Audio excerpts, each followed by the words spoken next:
السلام علیکم. پس پردہ حقائق سنسنی خیز انکشافات پروگرام بے نقاب میں ہوں آپ کے ساتھ سیفان خان. مہنگائی کی شرح میں اضافہ ہو رہا ہے, ساتھ ساتھ Pakistan I M F program یا پاکستان آئی ایم ایف کس کب تک حاصل کر سکے گا. وزارت خزانہ نے اس بارے میں کیا کہا ہے یہ آپ کے سامنے رکھتے ہیں. وزارت خزانہ کے مطابق I M F executive board 1.1 ارب ڈالر کی جو ہے وہ جلد جاری کرے گا. جو ٹائم فریم دیا گیا ہے وہ 3 سے 4 ہفتے کا دیا گیا. وزارت خزانہ نے کہا ہے کہ آئی ایم ایف کا ایگزیکٹو بورڈ معاہدے کے 3 سے 4 ہفتے بعد 1.1 ارب ڈالر کی منظوری دے گا اور 30 جون تک ملکی زر مبادلہ کے ذخائر 2 ماہ کی درآمدات کے مساوی لانے پر اتفاق ہو گیا. پاکستان کو دوست ممالک, عالمی اداروں اور کمرشل قرض کے ذریعے 10 ارب ڈالر سے زائد کا انتظام کرنا ہوگا اور اس سال معاشی شرح نمو 2% تک جبکہ مہنگائی 29% سے زیادہ رہنے کا تخمینہ ہے. پاکستان نے آئی ایم ایف کو وزیر اعظم کی سطح پر کہا گیا ہے کہ یہ گارنٹی دی ہے کہ تمام اصلاحات پر عمل درآمد کیا جائے گا اور دوست ممالک اور عالمیاتی جو مالیاتی ادارے انٹرنیشنل ملٹی لیٹرل آرگنائزیشنز ہیں ان کے موجودہ قرض پروگرام کی نگرانی بھی کریں گے. یہ جو فسکل ایئر اینڈ ہوگا جون 2023 تک 2.5 ارب ڈالرز ملنے کے بعد آئی ایم ایف کا قرض پروگرام ختم ہو جائے گا اور ضرورت ہوئی تو پاکستان نئے قرض پروگرام کے لیے اگلے مالی سال نئی درخواست دے گا. پروگرام میں اس پر گفتگو کرتے ہیں ہارون شریف صاحب ہمارے ساتھ موجود ہیں, ماہر معیشت ہیں, سابق چیئرمین بورڈ آف انویسٹمنٹ کے ہیں. ڈاکٹر اکرام الحق صاحب ماہر ٹیکس امور ہیں. آج سوال سب سے پہلے اکرام الحق صاحب مہنگائی کو لے کر میں آپ سے کرنا چاہ رہا ہوں. یہ ہم نے جو ایکٹ امینڈ کیا تھا اسٹیٹ بینک آف پاکستان کا, اس کے بعد ہم نے یہ انفلیشن کنٹرول کرنے کا جو پاورز تھی وہ اسٹیٹ بینک آف پاکستان کو دے دی تھی. اب وہ مانیٹری پالیسی کو ریوائز کرتا ہے, جیسی انفلیشن بڑھتی ہے شرح سود اور بڑھتی ہے, اسمال اینڈ میڈیم انٹرپرائزز کی کاسٹ آف ڈوئنگ بزنس اور بڑھتی ہے اور یہ مشکلات عام آدمی کے لیے بھی کریٹ کر رہا ہے. یہ کتنا غلط فیصلہ تھا, کیا آج اس کا بھی ہم خمیازہ بھگت رہے ہیں اکرام الحق صاحب؟ جی شکریہ. ظاہر ہے کہ پاکستان میں جو افراط زر انفلیشن ہے وہ تو کاسٹ پش ہوتی ہے, تو ظاہر ہے کہ یہ اس کو آپ مانیٹری پالیسی سے تو کنٹرول نہیں کر پائیں گے.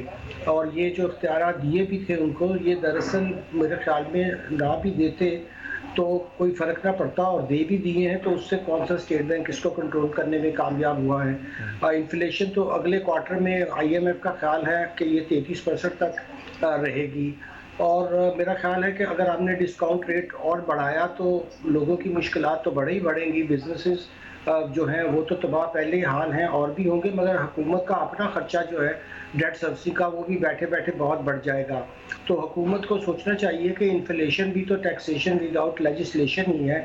اب ہم اتنی اونچی سطح پہ ہیں اس وقت انفلیشن کی کہ عام آدمی کا گزارا جو ہے وہ ناممکن ہو گیا ہے. اور پھر یہی جب ہم ٹیکسز لگاتے ہیں یوٹیلیٹی بلز کے اندر, یعنی کہ ہم واحد ملک ہیں شاید جو اتنے ود ہولڈنگ ٹیکسز اور اس قدر جو ہے بالکل انریزنیبل ٹیکسز ہم لگاتے ہیں, جس سے کہ ہماری کاسٹ پش انفلیشن اور اوپر چلتی ہی چلی جاتی ہے. تو سوچنا چاہیے کہ کیا ہماری جو فسکل پالیسی ہے وہ کتنا بڑا رول پلے کر رہی ہے ہماری انفلیشن کو بڑھانے میں. ہر ملکوں میں جہاں پہ کبھی بھی مانیٹری پالیسی بہت ٹائٹ ہوتی ہے تو فسکل سائڈ کے اوپر پھر آپ کنسیشنز کریٹ کرتے ہیں تاکہ گروتھ بڑھے. ہم بالکل الٹا کام کر رہے ہیں کہ پوری ہم نے اپنی جو گروتھ ہے وہ بند کر دی, اپنی معیشت بند کر دی, امپورٹس بند کر دی. سارا کچھ بند کرنے کے بعد اب 2% کا بھی جو ہدف ہے اللہ کرے پورا ہو جائے. بہت سے اکانومسٹوں کا خیال تھا کہ ہم کہیں نیگیٹو میں نہ چلے جائیں. تو اگر یہی صورتحال رہی, اسی طرح ہی امپورٹ کنٹریکشن رہی, اس طرح کی انریزنیبل پالیسیز جاری رہیں, تو میرا خیال ہے کہ آنے والے دنوں میں افراط زر تو بڑھے ہی بڑھے گا, ساتھ ڈسکاؤنٹ ریٹ ہماری معیشت کو اور بھی لیٹ. نہیں تو آپ یہ مجھے بتا سکتے ہیں اکرام صاحب, یہ اسحاق ڈار صاحب تو بڑے خلاف تھے ڈسکاؤنٹ ریٹ بڑھنے کے, تنقید کرتے تھے اپنی حکومت پہ, مفتاح اسماعیل صاحب پہ, اس سے پہلے والی حکومتوں کے اوپر کہ بڑھا دیا انہوں نے, اور کہتے تھے میں اسے سنگل ڈیجٹ میں دیکھتا ہوں یا کم ہونا چاہیے. تو یہ اب کیوں نہیں, اس میں کیا state Bank of Pakistan autonomous تو ہے لیکن کیا اس ایکٹ نے مزید آٹونومی دے دی ہے یا یہ کچھ کر نہیں پا رہے ہیں, ان کے ہاتھ میں نہیں ہے یا وہ کرنا ہی نہیں چاہتے؟ کیوں نہیں پھر اس پر کوئی کریکشن ہو رہا ہے اکرام صاحب؟ نہیں, اٹانومی تو ویسے بھی دیکھے برائے عام ہی ہے. میرا خیال ہے گورنر صاحب تو منسٹر آف فائنانس کے بغیر بالکل چلتے نہیں. ابھی تو ڈار صاحب کا جو ویو تھا وہ تو سارے کے سارے ان کے, چاہے وہ ڈالر کو ایڈمنسٹریٹیولی روکنے والے ایکٹ تھے یا یہ ساری چیزیں تھیں, بلکہ آپ کو یاد ہوگا جب یہ پی ٹی آئی کے زمانے میں یہ ایکٹ پاس ہوا تھا تو پوری اپوزیشن نے کہا تھا کہ جیسے ہی ہم واپس آئیں گے تو ہم تو اس کو ختم کر دیں گے. اب جب آئے ہیں تو تو ظاہر ہے یہ تو آئی ایم ایف کی ڈیمانڈ تھی کہ آپ اس کو اٹانومس کریں. اسٹیٹ بینک اٹانومس ہونا چاہیے، مگر یہ اٹانومی کا مطلب یہ تھوڑی ہوتا ہے کہ آپ اس کے اوپر کسی قسم کی اکاؤنٹیبلٹی نہ کریں، ان کی غلط پالیسیز کو بھی آپ جاری رکھیں. اب جب آپ انفلیشن بہت ہائی رکھتے ہیں تو ایک جو ٹیکس بک فارمولہ ہے وہ تو یہی ہے کہ آپ پھر پالیسی ریٹ بڑھائیں گے اور اسی کے اوپر آنکھیں بند کر کے سارے لگے رہتے ہیں. مگر میں پاکستان کے عوامل بتا رہا ہوں کہ یہاں کلاسیکل تھیری اس پہ اپلائی نہیں ہوتی ہیں کہ ہمارے ہاں یہ جو جس انفلیشن کا وہ ذکر کرتے ہیں جب بہت زیادہ پیسہ جو ہے وہ بہت چھوٹی چیزوں کو چیز کر رہا ہوتا ہے، وہ والی صورتحال پاکستان میں نہیں ہے. یہاں اگر آپ دیکھیں گے تو خود حکومت جو ہے وہ اپنی غلط فسکل پالیسی کی وجہ سے، ٹیکسیشن پالیسی کی وجہ سے انفلیشن کو بڑھا رہی ہوتی ہے. دراصل ہمیں پالیسی الائنمنٹس کرنی نہیں آتی، ہمیں دیکھنا نہیں آتا کہ ہم کیا کر رہے ہیں، اور پھر جب ہم اس کو سمجھتے نہیں ہیں تو غلط پرسکرپشن سے ہم چیزوں کو اور خراب کرتے ہیں. آپ جو کہہ رہے ہیں غلط تو یہ پرسکرپشن سے، چاہے ایک اور ایک ابھی ٹیکس کی بات ہوئی تھی سر اکرام صاحب، ایک ٹیکس کی بات ہوئی تھی. یہ کہا گیا تھا کہ بینکس نے ونڈ فال گینز کریں. ابھی ہم اسٹیٹ بینک کی بات کر رہے ہیں تو اگر بینکس کی طرف آئیں تو اسحاق ڈار صاحب نے باقاعدہ پریس کانفرنس میں کہا تھا، یہ ہم کل بھی سنائے تھے. میں آپ ٹیکس امور کے ماہر ہیں تو آپ بھی بتائیں.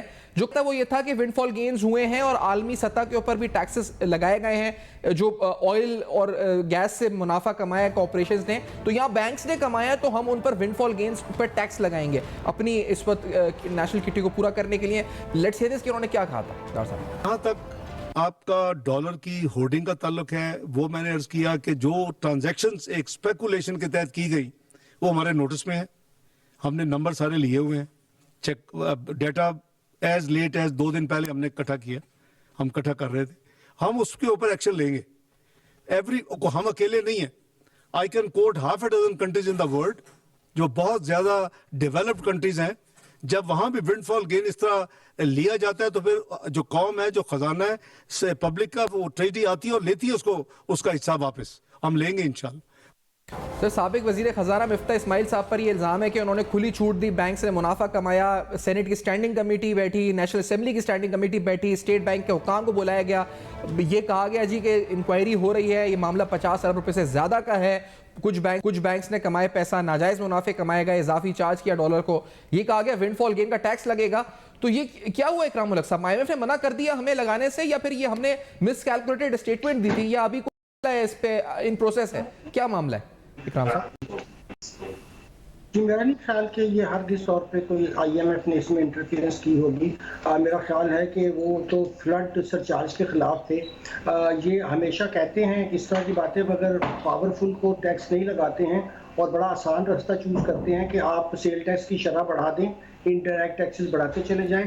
آپ نے دیکھا ہوگا کہ جو بھی ڈائریکٹ ٹیکسز لگا دیں، چاہے وہ ونڈ فال پروفٹس پہ ہوں یا بڑی کمپنیوں پہ ہوں، اس کے بارے میں ان کا رویہ ہمیشہ جو ہے وہ ایسا ہی ہوتا ہے. کہنے کو تو بہت باتیں ہوتی ہیں، مگر پھر جب ٹیکس لگانے کی باری آتی ہے تو ظاہر ہے پاورفل سیگمنٹس کو نہیں لگاتے ہیں. آر یو شور کہ آئی ایم ایف نے نہیں کہا ہوگا سر کہ یہ ٹیکس نہ لگائیں؟ کیونکہ جو ہم نے سنا تھا کہ یہ ذرائع سے کہ آئی ایم ایف نے یہ کہا ہے کہ آپ کوئی ایسا ٹیکس نہ لگائیں جو ون ٹائم ہو، آپ ایسا ٹیکس لگائیں جو جس کی کنٹینیوٹی ہو، تو اس وجہ سے شاید یہ ٹیکس نہیں لگا. کیا یہ بات درست ہے یا پھر یہ صحیح ہے کہ کوئی آئی ایم ایف نے شرط نہیں رکھی تھی ایسی؟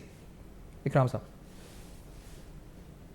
نہیں، ونڈ فال گین ٹیکس کے بارے میں عرض کروں کہ یہ ون ٹائم لیوی نہ بھی ہو، مسلسل آپ اس کا جو آپ نے دیکھا ہوگا کہ وہ جو انویسٹمنٹ گورنمنٹ سیکورٹیز میں تھی اس کا ریٹ آف ٹیکس پہلے ہی بڑھایا ہوا ہے.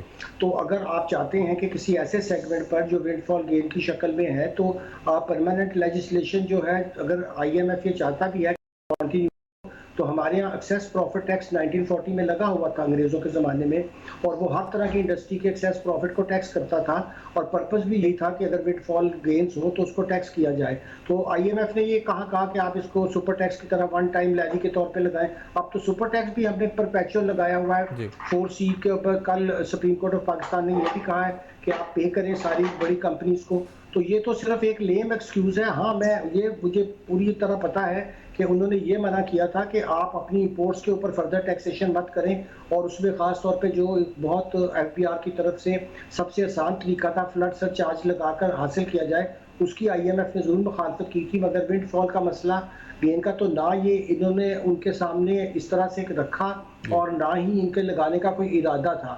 میرا نہیں خیال کہ ان کے پاس کوئی بھی ویل ہے. ابھی بھی آپ دیکھیے کہ 1.7 ٹریلین کی تو اس وقت ٹیکس ایگزمپشنز ہیں.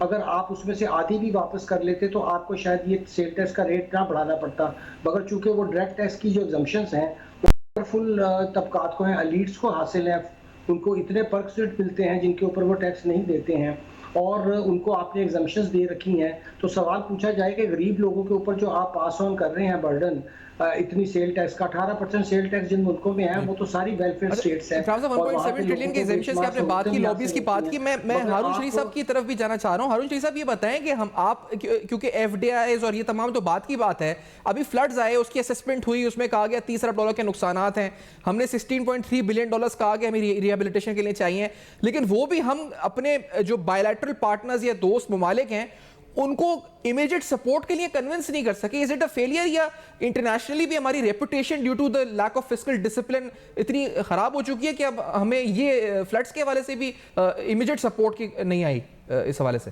ہارون صاحب. جی سیفان صاحب شکریہ. اس کے دو پہلو ہیں جی.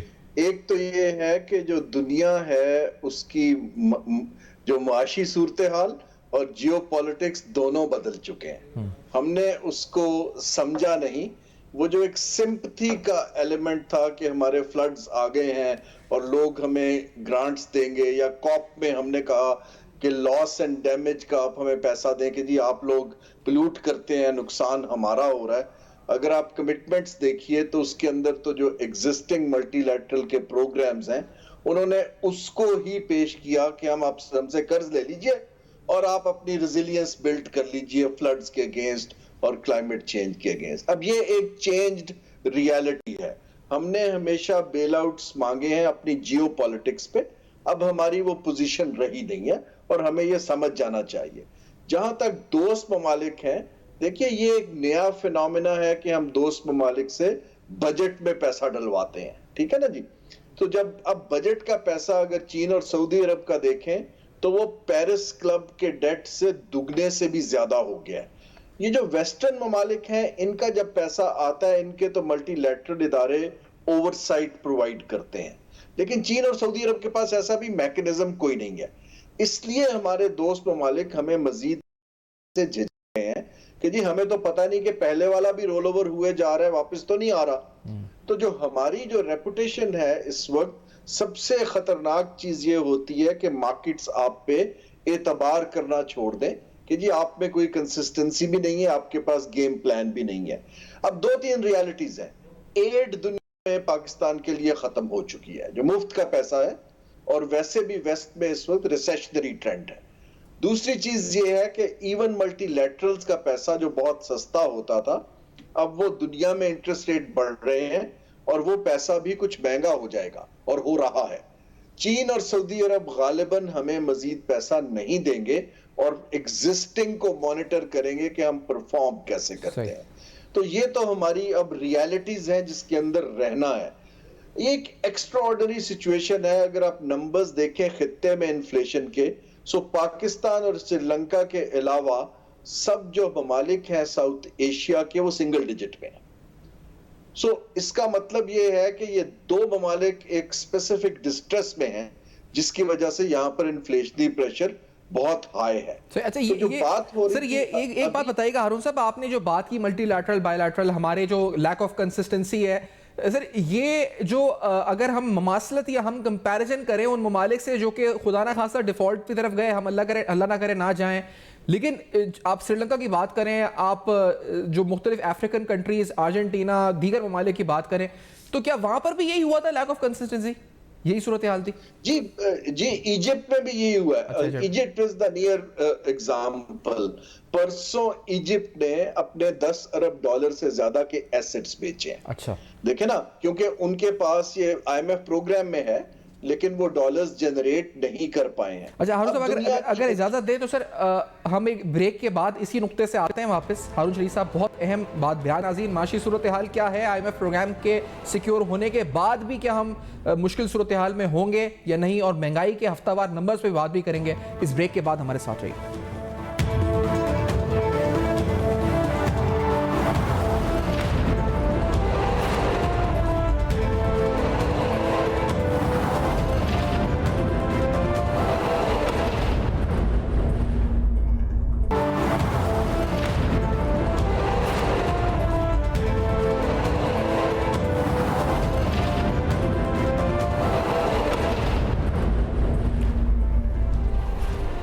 Welcome back. آپ دیکھ رہے ہیں بے نقاب, اور آج اہم ترین سوالات پاکستان کی معاشی صورتحال اور IMF پروگرام اور ساتھ ساتھ بڑھتی ہوئی مہنگائی پہ بات کر رہے ہیں. ڈالرز کی بات ہو رہی ہے کہ by lateral partners, multi lateral, کیا ٹرسٹ ڈیفیسٹ ہے, کنسسٹنسی نہیں ہے, اور ہم اپنے فلڈس کے حوالے سے بھی جو ان سے سیکھ کر سکتے تھے امیجیٹ سپورٹ نہیں ملی. ملے وعدے, پلیجز ملے, لیکن امیجیٹ سپورٹ فی الحال جو ہے سب نہیں ملی.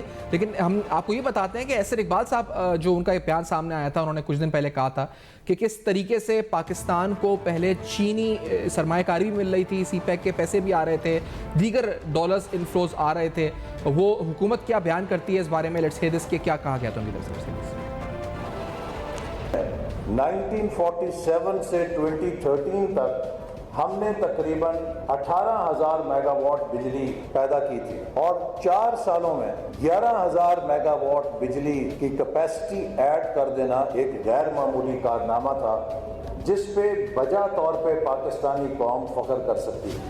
5 جولائی 2013 کو جب بیجنگ میں پرائم منسٹر نواز شریف اور چائنا کے وزیر اعظم کی موجودگی میں میں نے چائنا پاکستان اکنامک کوریڈور کے معاہدے پر دستخط کیے, تو سی پیک ایک ایبسٹریکٹ آئیڈیا تھا جس کو صرف ایک کاغذ کے ٹکڑے تک محدود تھا.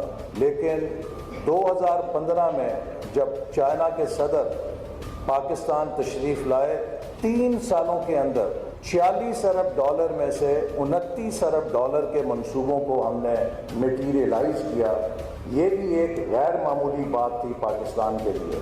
اس کا نتیجہ یہ نکلا کہ 2017 میں ایک مومنٹم, ایک سینٹیمنٹ, ایک ٹرسٹ اور کانفیڈنس پاکستان پہ عالمی سطح پر ایسا پیدا ہوا کہ وہ ملک جو پاکستان کو safe haven for terrorist networks کہتے تھے, وہ ممالک پاکستان کو safe haven for billions of dollars of Chinese investment کہنے پہ مجبور ہو گئے.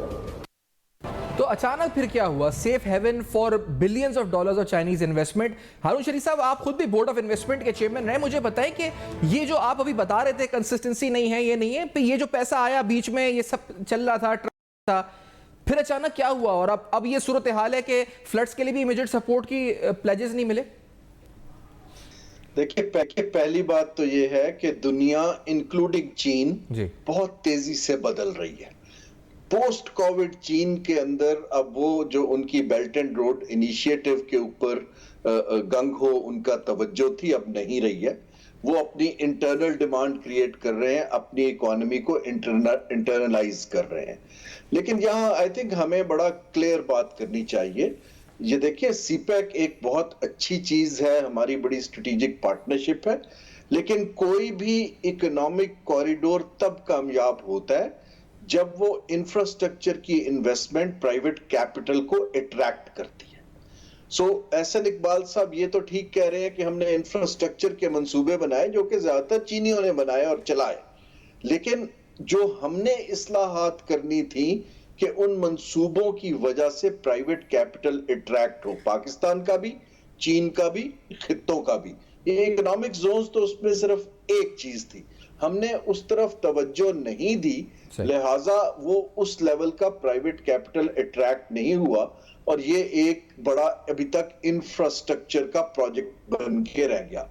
ابھی صورتحال یہ ہے کہ اگلا 1-1.5 سال, اور چین کا بھی قصور ہے, چین نے ہماری میکرو اکنامک سچویشن کو ڈیپلی سٹڈی نہیں کیا, کیونکہ ان کے جو بجلی کے منصوبے تھے, اب پاکستان ان کی پیمنٹ نہیں کر پا رہا ہے ڈالرز کے فقدان کی وجہ سے. یہ ان کو بھی دیکھنے کی ضرورت تھی کہ جہاں وہ انویسٹ کر رہے ہیں وہاں میکرو اکنامک فالٹ لائنز کیا ہے. دوست کی حیثیت سے آئی تھنک ہمیں ریفلیکٹ کرنا چاہیے. تیسری غلطی یہ ہے کہ ہماری with due respect to Ahsan Iqbal, ہماری حکومتوں نے اس کو اوور سیل کیا پولیٹیکل پاپولزم کے لیے, رادر دین کہ ہم اس کو بتاتے کہ یہ کر لیا اچھا ہے, لیکن اب پالیسیاں بنا رہے ہیں اور اس سے اتنا روز دے کہ ہماری 4 جو ہے نا فلٹرز چاہیے فار اینی انویسٹمنٹ.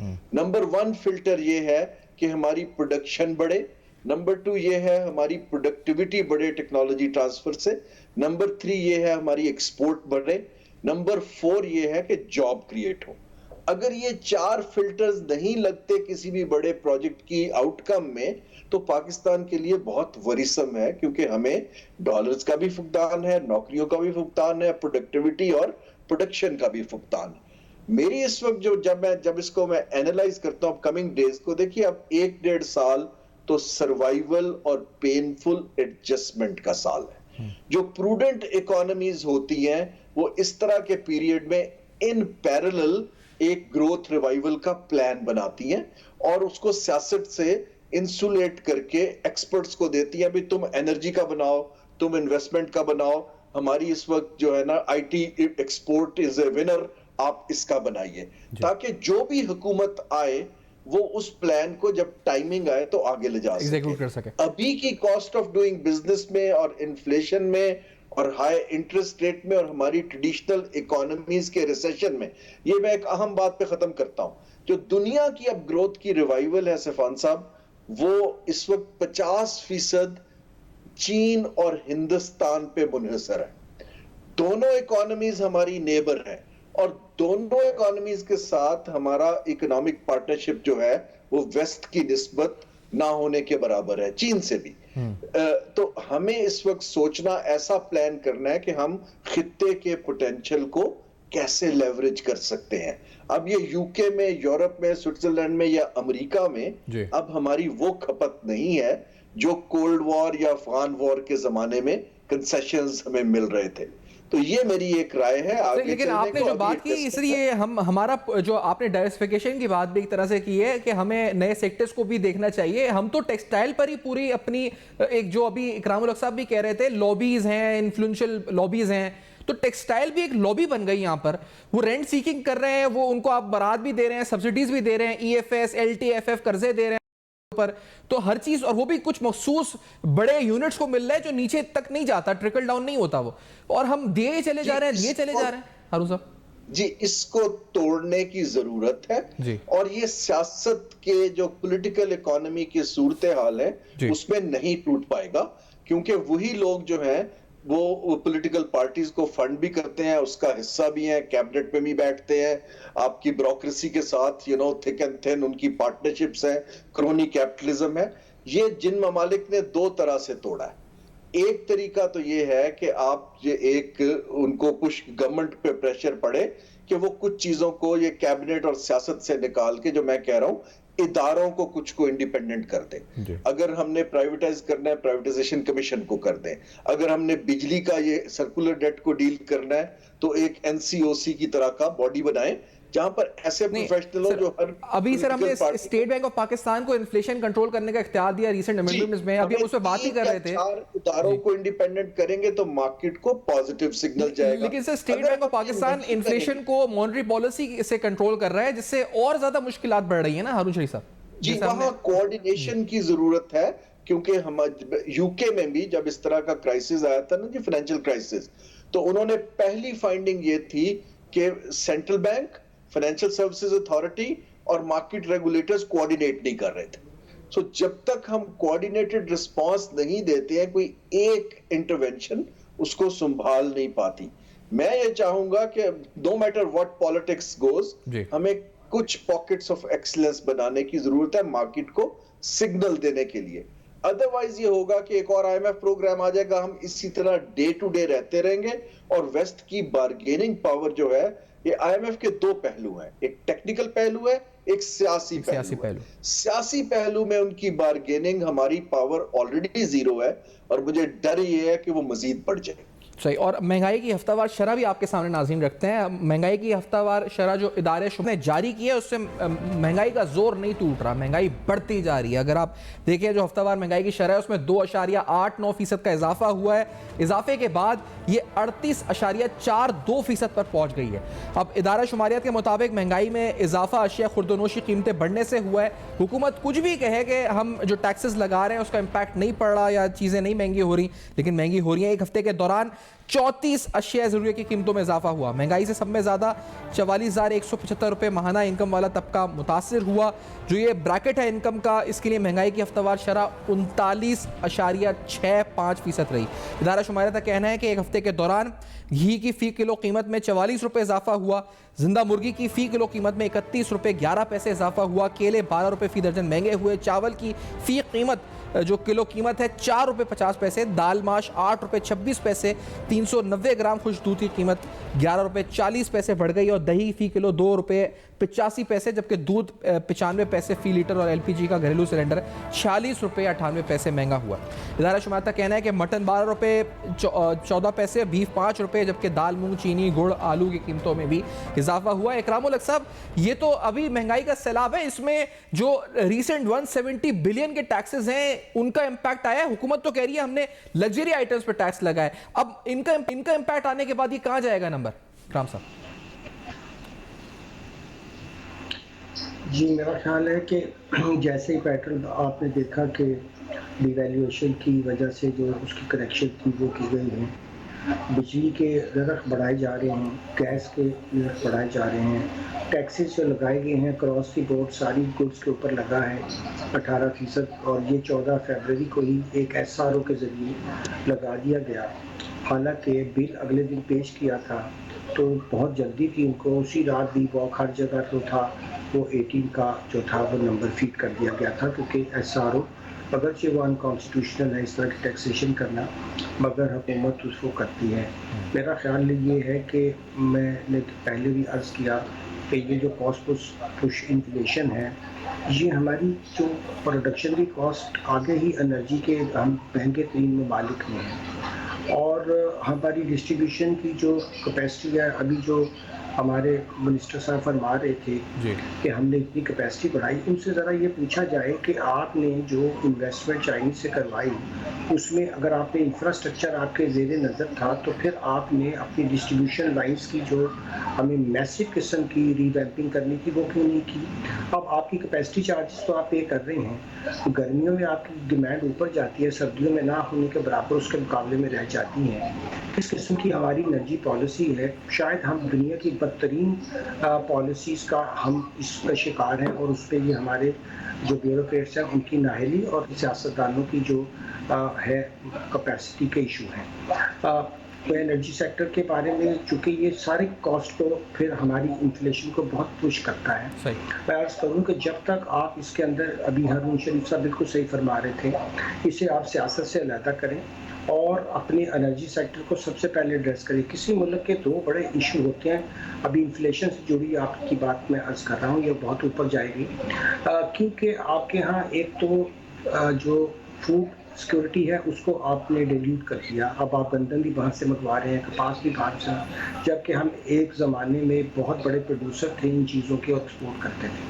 تو گویا ہماری نیشنل جو سیکورٹی پالیسی کے اندر دو اہم ایلیمنٹ ہونے چاہیے, ایک فوڈ سیکورٹی اور ایک انرجی سیکورٹی. دونوں کے معاملے میں ہم نے بدترین کردار ادا کیا ہے, اور یہ ظاہر کرتی ہے کہ ہماری جو پولیٹیکل اکانومی کا سبجیکٹ ہے اس کے اندر ایلیٹس کا جو کنٹرول ہے, اور یہ ایلیٹس میں سب سے زیادہ دیکھیے آپ کہ جو نالائق تین ہمارے پاکستان ایڈمنسٹریٹو سروس کے آفیسرز ہیں جن کو ایوارڈ ملتے ہیں نندی پور کے اوپر, پھر پتہ نہیں چلتا کہ نندی پور کیا پیدا کر رہا ہے اور کس ریٹ پہ پیدا کر رہا ہے.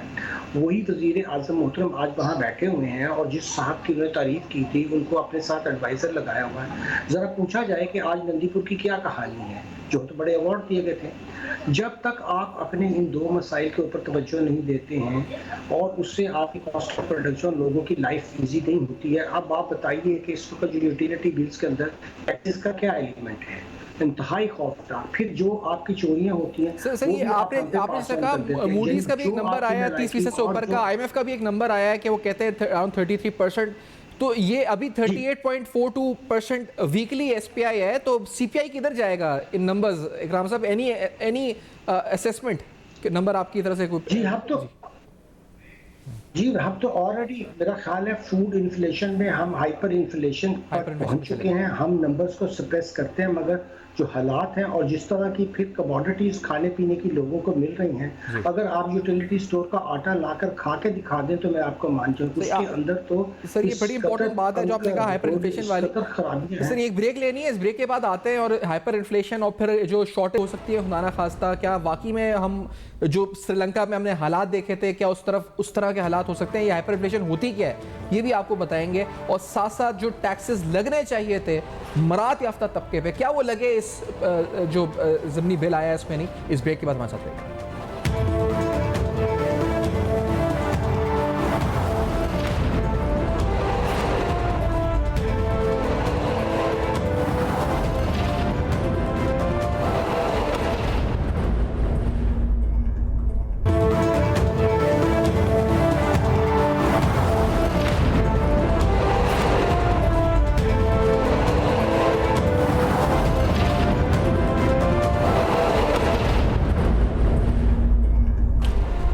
ویلکم بیک, آپ دیکھ رہے ہیں بے نقاب. بے نقاب میں اہم معاشی صورتحال پہ گفتگو ہو رہی ہے. ڈاکٹر اکرام الحق صاحب, کیونکہ یہ تو جو ٹیکسز لگنے چاہیے تھے وہ لگے نہیں اور عام آدمی پہ بوجھ بڑھ گیا ہے, تو یہ جو نیا آپ کہتے ہیں جون 23 کے بعد پھر ہمیں ایک اور پروگرام میں جانا پڑے گا, یہ ایک وشیس سائیکل بن جائے گا مہنگائی کا.